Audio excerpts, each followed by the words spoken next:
de retour à Hello, bonjour Alberta. Je suis Marc Lalonde. Et moi, Anne Boiteau. Et avec nous, aujourd'hui, nous avons deux Albertaines très intéressantes. Nous avons Sherry Woolsey, qui est psychologue et gérante à Inspired Minds, ici à Calgary. Bienvenue. Bonjour. Et nous avons Geneviève Wright, qui habite à Canmore et qui est thérapeute en médecine thérapeutique et associée à Inspired Minds. Bienvenue, Geneviève. Merci, merci. Alors, Sherry ne parle pas beaucoup de français. Elle nous comprend un peu, je crois. Oui. Alors, c'est surtout Geneviève qui va s'entretenir avec nous ce soir. Avec plaisir. Alors, commençons avec Sherry. Peux-tu nous donner un peu de son historique? Oui. Sherry vient de Fort Frances, une petite ville dans le nord de l'Ontario, nord-ouest, je crois. Et puis, elle est venue à Calgary. Elle a fait sa maîtrise en 2003, ou elle l'a terminée en 2003. Puis, elle est devenue psychologue agréée. Elle a travaillé pour Alberta Health Services au départ, donc dans le système de santé publique. Et il y a 3 ans, elle et son associée gérante, Stacy, ont lancé Inspired Minds Wellness. Et tout ça. OK. À ton tour. Oui. Ah bon? Juste comme ça. Moi, je viens de Chelsea, un petit village au Québec, juste de l'autre côté de la rivière des Outaouais, dans la région des Outaouais. Et puis, j'étais interprète simultanée sur la colline parlementaire pendant longtemps.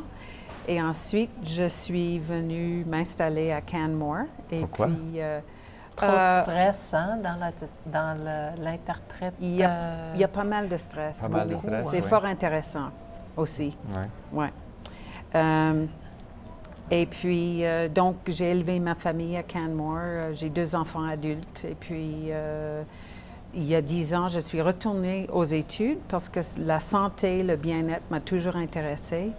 Et je sais que c'est beaucoup plus que l'aspect physique. Il y a aussi beaucoup d'éléments qui sont invisibles, pour la plupart d'entre nous en tout cas, invisibles, qui jouent une partie, un rôle primordial dans la santé, le bien-être, l'équilibre. Parlons de Inspired Minds alors, oui, et comment absolument. Tes compétences particulières sont un premier, comment est-ce qu'on dirait ça? C'est tout nouveau. C'est tout nouveau au Canada. Cette collaboration est nouvelle, c'est sûr. Ma formation a été à Vancouver et là-bas, ils font plein de choses très sur la fine pointe, si on veut, de la santé et puis des nouveautés en santé. Mais ici, c'est la première fois qu'une thérapeute comme moi, en médecine énergétique, travaille avec des psychologues en thérapie comportementale dialectique, ça s'appelle. Moi, je l'appelle TCD pour que ce soit plus simple, la TCD. Oui. Sans doute, oui. Et qu'est-ce que ça fait un thérapeute en médecine énergétique? Explique-nous un peu. On travaille avec les chakras, on travaille avec donc le champ électromagnétique qui, dépendamment des croyances, des écoles de sagesse, des écoles de médecine, comporte entre 7 et 10 couches, 10 niveaux. Et puis, si dans l'aura, on l'appelle l'aura ou en anglais biofield parfois, même en sciences, on l'appelle comme ça, s'il y a un déséquilibre dans ce champ électromagnétique qui interpénètre le corps et qui s'étend, donc 7 à 10 couches s'étend par là. Toutes les directions, S'il y a un déséquilibre là-dedans, le déséquilibre est manifeste dans l'esprit ou dans le corps aussi. Et c'est un champ qui découle du fait que vraiment toute notre communication dans notre corps, c'est électrique? Est-ce que c'est relié à ça? Oui. En partie, oui. En partie. Okay. Et puis, comment on s'aperçoit qu'on a un déséquilibre dans Bien, notre... ça peut se manifester comme dans le cas Sherry l'a mentionné, des émotions très intensives. Il y a toutes sortes de manifestations. Même, j'ai traité des gens qui avaient une fracture de la jambe pour faciliter la guérison. Donc, le déséquilibre manifeste, en fait, ça se manifeste par la maladie ou par un sentiment de dérégulation et la maladie mentale, physique et la maladie peut faire un déséquilibre aussi. Ça peut aller dans l'autre direction. Oui, exactement. OK. Je comprends Et bien. puis, la thérapie comme telle, ça comporte quoi? Ça comporte la personne, il y a une séance d'information. Donc, je prends des notes et puis je prends l'historique, le dossier médical, si on veut, je l'établis. Et puis ensuite, la personne s'étend sur une table, comme une table de massage. Et puis, je fais ce que j'ai à faire selon la présentation des symptômes. OK. Ça devient pas mal technique à ce point-là. Oui, et j'ai plusieurs traitements dans ma trousse. Et puis, le traitement que je choisis dépend des symptômes. OK. Et puis, combien de temps en moyenne? Est-ce que ça dépend vraiment de la personne et puis du déséquilibre? Oui. C'est long? Normalement, la première séance, c'est 1h30, puis les séances suivantes, 1 heure environ, grosso modo.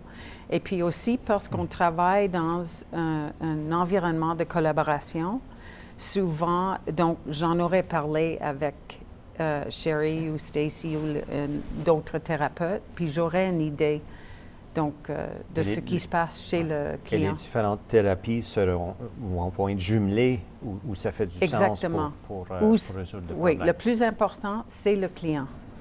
Le plus important, c'est le client qui est au centre de tous les traitements dans Inspired Minds. Oui. OK. Parlons un peu de ce qu'on a discuté en anglais, des gens qui ont un problème émotif avec le contrôle de leurs émotions, et puis la thérapie dialectique. Oui, OK. Ouais, c'est une thérapie fort intéressante. Il paraît que c'est une Madame Marsha Linehan. Oui, c'est qui l'a vraiment établi et puis fait connaître. Elle a vraiment fait connaître cette thérapie, c'est mondial maintenant. Et c'est fondé sur 4 piliers. Il y a la pleine conscience, c'est la traduction de mindfulness pour ceux qui n'ont pas entendu le terme français. La pleine conscience, et puis il y a l'endurance de la détresse, il y a le règlement affectif, et puis il y a l'efficacité interpersonnelle. Et ça, dans chacun de ces piliers, il y a plusieurs compétences qui sont enseignées pour que la personne puisse se prendre en main, prendre en charge. Ça a été développé pour les gens qui ont peut-être une réaction émotive hyper développées à la vie et qui ont peut-être des difficultés. Oui. Mais comme Sherry disait, ça commence à se présenter dans les écoles aussi, parce que tout le monde peut bénéficier de ces 4 compétences-là. Exactement. Finalement, ce sont des compétences essentielles pour la santé, à tout point de vue, quand on y pense. Hein? C'est vraiment ça. Dans les écoles, c'est enseigné à partir de quelle année? Là, je ne sais pas. C'est jeune ou secondaire? Bien, d'après Sherry, c'est jeune. C'est à l'école primaire. Ça, c'est jeune, oui. Il doit y avoir des petits problèmes de comportement à cet âge-là aussi. Hein? Oui. Des jeunes qui ont un peu de difficulté à faire face à ce qu'ils ressentent avec les interactions. Ou qui sont hypersensibles aussi à l'environnement puis à ce qui les entoure. Alors, nous avons un peu de temps où nous pouvons parler un peu de ces 4 éléments-là, peut-être piliers un peu plus en détail. Alors, le premier, c'est la conscience. La pleine conscience. La pleine conscience. Donc, c'est d'inviter, d'inciter le client ou la cliente à vraiment porter une attention très consciente, donc très pointue sur les comportements où en fait, il y a une attention qui est portée à ce qui précède le comportement. Et si on peut vraiment capter à ce moment-là, on a un peu plus de contrôle sur le comportement. Donc, OK. c'est ça l'idée. Donc, comme par exemple, quelqu'un qui ne dort pas assez la nuit, ça serait quelque chose pour cette personne-là qui peut déclencher une émotion excessive. Savoir qu'ils sont fatigués ou savoir qu'ils deviennent très, très fâchés. Oui. Être conscient de ça Oui. et de l'observer de l'extérieur, peut-être, Oui. pour pouvoir... Ou très angoissé par très angoissé. l'absence de sommeil, très angoissé. Donc, pour calmer l'angoisse ou la colère ou l'émotion excessive en question, la pleine conscience aide vraiment si on est dans le moment présent, tous ces autres symptômes disparaissent. Ah, OK. Et c'est le cas dans mon travail aussi. Ah, OK. OK. Ouais. Alors, c'est OK. toujours Ça, c'est le utile de premier savoir ce qu'on pilier. fait. Ça, c'est le premier pilier. N'est-ce pas? OK. Le deuxième? Le deuxième, c'était l'endurance de la détresse, c'est ça. Donc, c'est d'aider les gens à vraiment trouver des moyens. Encore une fois, c'est à travers des compétences. Et puis, il y a des groupes qui sont établis pour 15 semaines pour aider les gens à acquérir ces compétences pour pouvoir se prendre en charge. Donc, c'est à travers ces différentes compétences qu'ils apprennent à tolérer la détresse qu'ils connaissent. Et une fois qu'ils l'ont toléré, Oui. le troisième, c'est qu'on apprend à le diminuer. C'est ça. Exactement. Et, Ouais. et à quelle sorte de technique ça Les porte à règlements, ça? oui, la régulation affective ou oui. Quelle sorte de pardon? Quelle sorte de technique est-ce qu'on utiliserait pour faire ça? Encore là, c'est des compétences. Oui, que encore là, le c'est client des acquiert. compétences précises qu'on apprend pour oui. Pour faire tout ça. Je crois qu'il y a, Sherry a mentionné Dearman. Ah Donc oui. c'est Dans le dernier pilier. Oui, Et il y a celui-là- plusieurs. Dans le dernier pilier, c'est Ben, les ça. deux, OK. effectivement, je crois. Je crois que ça ouais, s'applique, oui. Je sais que j'ai passé à travers moi-même une de ces sessions. Ah! Et c'était juste une session d'une après-midi, un samedi, que j'ai bien aimé en passant. Ah oui? Et puis, on a passé à travers du Dear Man. Ah, OK. Et ma fille Danielle, à la maison, elle nous présente souvent avec des Dear Man, tu sais, avec une wow. liste, avec chaque lettre, où c'est expliqué qu'est-ce que c'est quoi les données. Ça commence avec data, c'est le D dans Dear Man.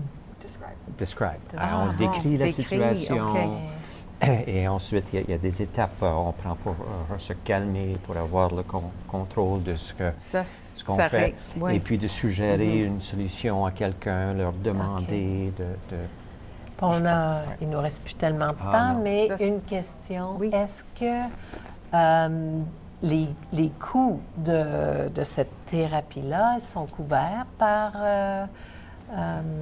Alberta Health? Je crois que c'est la rémunération à l'acte, surtout, qui s'applique dans le cas d'Inspired Minds.